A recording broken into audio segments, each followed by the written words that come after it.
18:4, which says, the pot the pot he was shaping from the clay was married in his hands, so the potter formed it into another pot.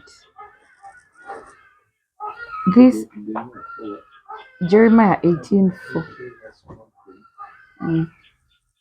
Could you by any chance be having a Bible? Take a Bible. think I'll do the reading. As I think this is a very common story now, you all know the story I'm going to talk about. This is Jeremiah at the potter's house. Long time ago, there lived a prophet called Jeremiah. Jeremiah is known as the suffering prophet. When I was doing my master guide course, I when they chose us to talk about extensively about different prophets, I chose Jeremiah I for one because Jeremiah of all prophets suffered. Every prophet suffered their share, but Jeremiah's was different. So God sends Jeremiah to the potter's house. When God sends Jeremiah to the potter's house, he reaches and he sees the potter having the clay, trying to mold it, trying to shape it, and all those things. But why God sent Jeremiah was to show him at the time the children of Israel were, of course, disobeying him as usual. As usual, God and the children of Israel have suffered up to now. When we're in the modern Israel, we are still giving him headache. God sent Jeremiah to the potter's house specifically to see that, Jeremiah, you people are like this clay. I can mold you, shape you into whichever way I can. In this story, in this parable, God is the potter and we are the clay. We are married in his hands. In as much as sometimes we may think we have authority, we're actually funny clay. We're the type of clay which tells the potter, don't mold there. Mold me like this. Why are you doing that? I don't like that shape. Could you please change me to this type? The clay you're using, you've not now this now comes in for people who bleach their skin. You've used too much dark clay on me. Let me just try to lighten it a little bit. You get my point. So we are that type of clay. So disrespectful.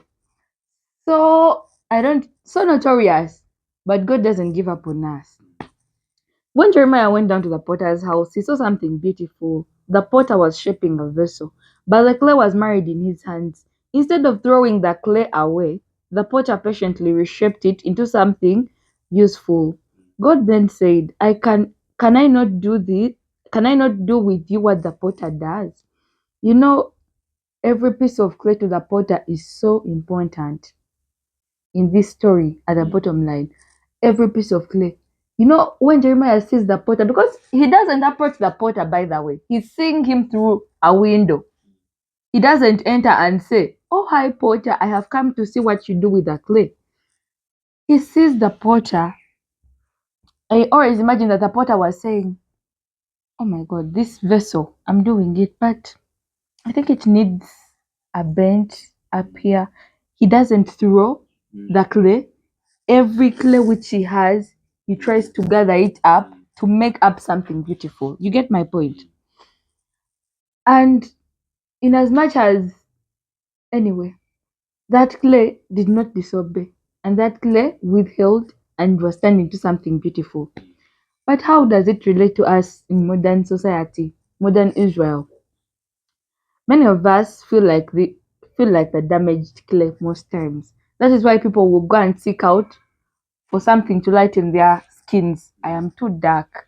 This clay is too dark. I need some lighting. God, you'll understand. And on very many occasions, we have made mistakes, experienced disappointments, and sometimes feel broken.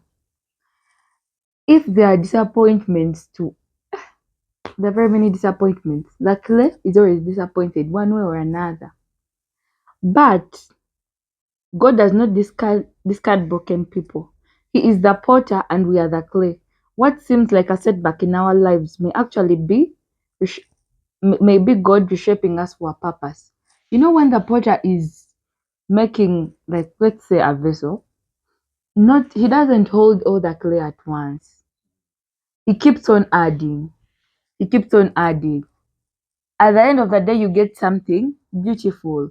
So at a point in time, you may feel like you are the clay they are setting aside, or you are that clay which is seeing no future. You're like, when will this potter hold me and also mold me? I'm just here. What am I doing? You get my point. God's timing, first of all, is perfect. The clay does not have to tell the potter what to make. It simply yields in his hands. In the same way, our growth comes when we surrender to God's will and trust his process. The potter sees the finished vessel even when it is still in broken pieces. Every artist sees a vision of something even before they finish. They will always be like, oh, this is Miss Menta. Okay, this is my plan with her. I'm still in school, but God's plan is already established. As the potter, He already has a plan.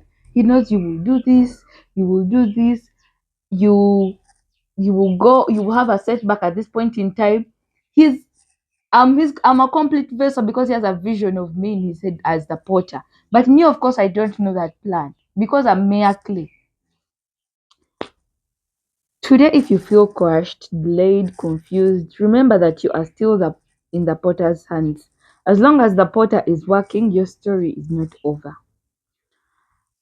And very many times, people tend to run from the potter's hands because the pressure, when he is molding, becomes a little bit too much.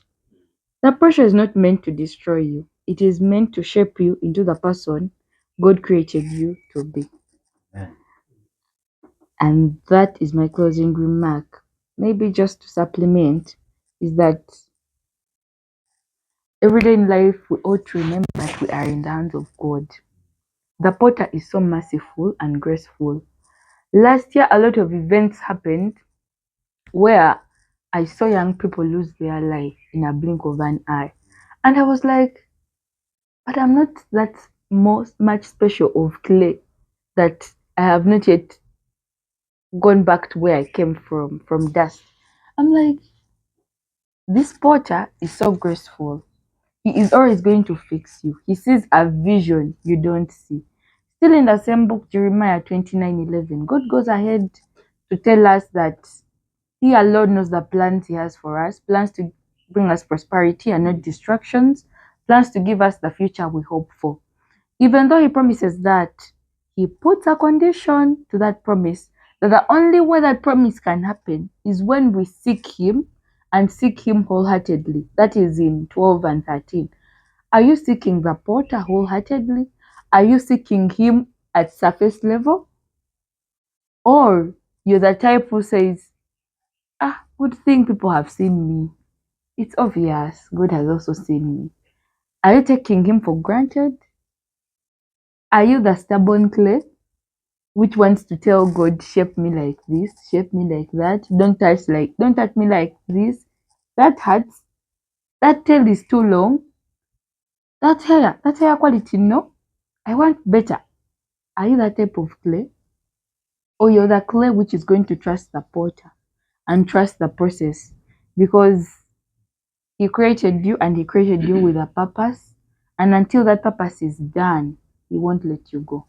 In the book of Philippians, to conclude, he tells us that he cannot bring us this far to leave us. He could never bring you all the way from those struggles you come through, baby class, secondary, school fees, you're now at university, and you expect him to leave you now? How could he? He's a faithful God. He's not like human beings. That is done by human beings, but him, the potter we trust, he could never do that. Even when you relate back to after he tells Jeremiah all those things, gentlemen, I want to assure you that God never left the children of Israel. In as much as they were stubborn clay, he did not leave them. He was by their side. And the same is that I think that other suffering prophet I have is Hosea. Hosea and Goma. You see how Goma keeps going back? Now that's a story, of course, of Israel and God. Keeps going back to those prostitute holes as she sells herself and what? God tells Hosea, wake up, go and buy your wife from that place. She's your wife. You married her. That is our relationship with God. God is not going to give up on us. That has been my message.